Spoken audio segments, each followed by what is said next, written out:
सुल्तान नगर गांव में बिरजू नाम का एक शख्स अपनी मां और अपनी बीवी के साथ रहा करता था। ना तो इसके पास ज़मीन थी और ना ही कोई नौकरी। वो दिन भर गांव में जाता और नौकरी तलाश करता और शाम को खाली हाथ लौट आता क्योंकि कोई भी नौकरी उसको ना मिलती।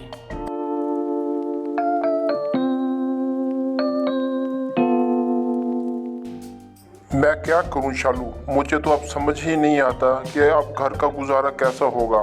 सुबह से निकलता हूं, शाम तक नौकरी तलाश करता हूं पर नौकरी नहीं मिलती। अब तो खाने के भी लाले पड़ गए हैं।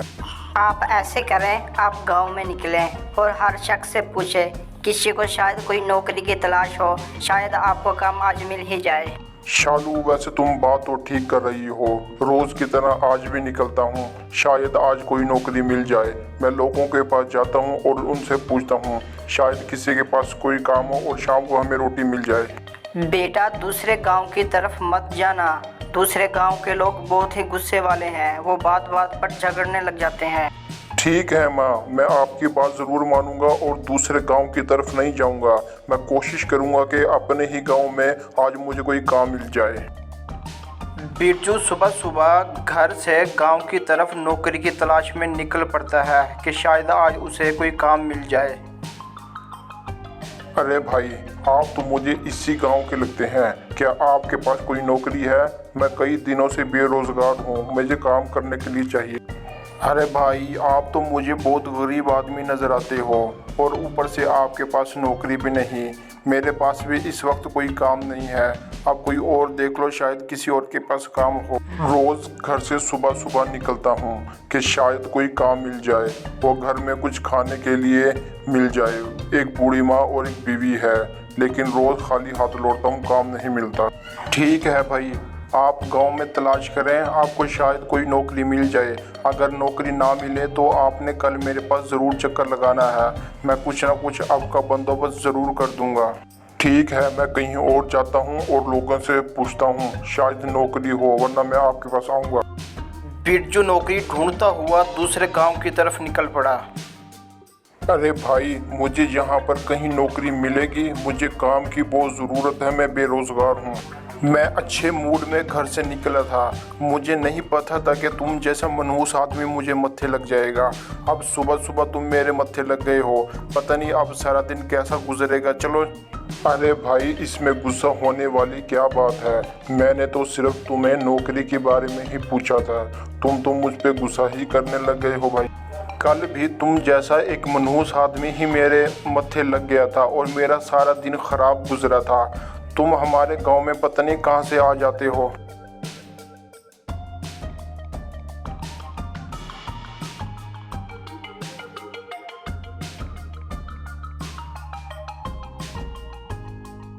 इसे पता नहीं क्या हो गया। माँ ने सही कहा था कि दूसरे गांव के लोग बहुत गुस्से वाले होते हैं। बिरजू सारा दिन गांव में नौकरी की तलाश में फिरने के बाद शाम को खाली हाथ ही घर लौटता है। क्या आज गांव में कोई काम मिला, या तुम रोज की तरह आज भी खाली हाथ ही घर में आए हो? मुझे तो नहीं लगता कोई काम मिला हो। नहीं भाग्यवान, आज भी कोई काम नहीं मिला और आज तो मैं काम की तलाश में दूसरे गांव में भी जा पहुंचा, जहां पर माँ ने मना किया था कि उस गांव पर तुमने नहीं जाना, लेकिन मैं चला गया। तुम्हें अपने ही गांव में काम तलाश करना चाहिए था। तुम्हें दूसरे गांव बिल्कुल नहीं जाना चाहिए था, क्योंकि बड़े जो कहते हैं वो बिल्कुल ठीक कहते हैं। तुमने बिल्कुल ठीक कहा। काश मैंने माँ की बात मानी होती। मैं दूसरे गांव गया, वहाँ के लोग तो मुझसे लड़ने ही लग गए। काश मैंने माँ की बात मानी होती और मैं दूसरे गांव ना जाता। जी भाई, मैं कल सारा दिन फिरता रहा और दूसरे गांव में भी गया नौकरी की तलाश में, लेकिन मुझे कुछ भी नहीं मिला, कहीं भी नहीं मिली नौकरी। भाई, मैं चाहता हूं कि गरीब आदमी के पास कम से कम रात की रोटी तो हो, इसलिए मेरे पास ये एक गाय है जिसका बछड़ा मर चुका है, लेकिन ये दूध बहुत ज़्यादा देती है, तुम उसे ले जाओ। भाई, मेरी इतनी ज़िंदगी गुजर गई है, लेकिन मैंने आज तक आप जैसा इंसान नहीं देखा। क्या आज भी आप जैसे इंसान दुनिया में हैं? देखो, तुम इस गांव को ले जाओ और इसका दूध निकाल कर तुम गांव में बेचना और तुम्हारी गरीबी ख़त्म हो जाएगी एक दिन। भाई आपने मुझ जैसे गरीब आदमी पर बहुत बड़ा एहसान किया है। जब मेरे घर के हालात ठीक हो जाएंगे तो मैं आपको वापस कर दूंगा गायें। तुम तो सुबह सुबह घर से नौकरी की तलाश में निकले थे, ये इतनी महंगी गायें कहाँ से ले आए? किसने दी तुम्हें इतनी महंगी ये गायें? अरे भाग्यवान, सबर तो करो, बताता हूँ। कल जब मैं घर से नौकरी के लिए निकला था, मुझे गांव में एक शख्स मिला था जिसने मुझे ये दी है गायें। क्या आज भी इस दुनिया में गरीब का एहसास करने वाले लोग मौजूद हैं जिसने अपनी इतनी महंगी गायें तुम्हें तोहफे में दे दी? बिल्कुल भाग्यवान, मुझे भी यकीन नहीं आ रहा था जब उस शख्स ने कहा कम से कम गांव वाले के पास एक टाइम का खाना तो ज़रूर होना चाहिए। मुझे यकीन नहीं आ रहा था कि उसने मुझे अपने गांव दे दी। माँ, मैं कल नौकरी के लिए गया तो एक शख्स मुझे मिला था जिसने कहा अगर गांव में मजदूरी नहीं मिले तो कल मेरे पास ज़रूर आना तुम। माँ, उस नेक इंसान ने इन्हें एक गाय तोहफे में दी है जो बहुत ज़्यादा दूध देती है, जिसे बेचकर हम अपने घर का खर्च करेंगे।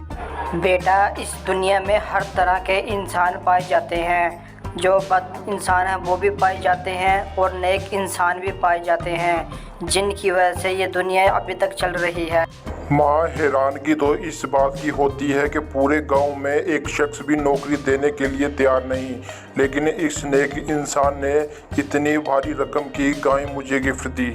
माँ, लगता है अब हमारे अच्छे दिन शुरू हो गए हैं। हमने बहुत मुश्किलात काटी हैं, लेकिन कहते हैं ना कि मुश्किल के बाद आसानी भी ज़रूर आती है। लगता है अब अच्छे दिन आ गए हमारे। बहू, तुमने बिल्कुल ठीक कहा, हर मुश्किल के बाद आसानी ज़रूर आती है, हर रात के बाद सुबह होती है। बेटा, जब हमारा काम अच्छा हो जाए उस शख्स को ये गाय तुम वापस कर देना। अरे बिरजू लाल, मेरे घर का किराया कब दोगे? 3 महीने का किराया हो गया है। तुम्हारे पास तो देने के लिए पैसे भी नहीं थे और तुम इतनी महंगी गायें भी ले आए हो, कहाँ से?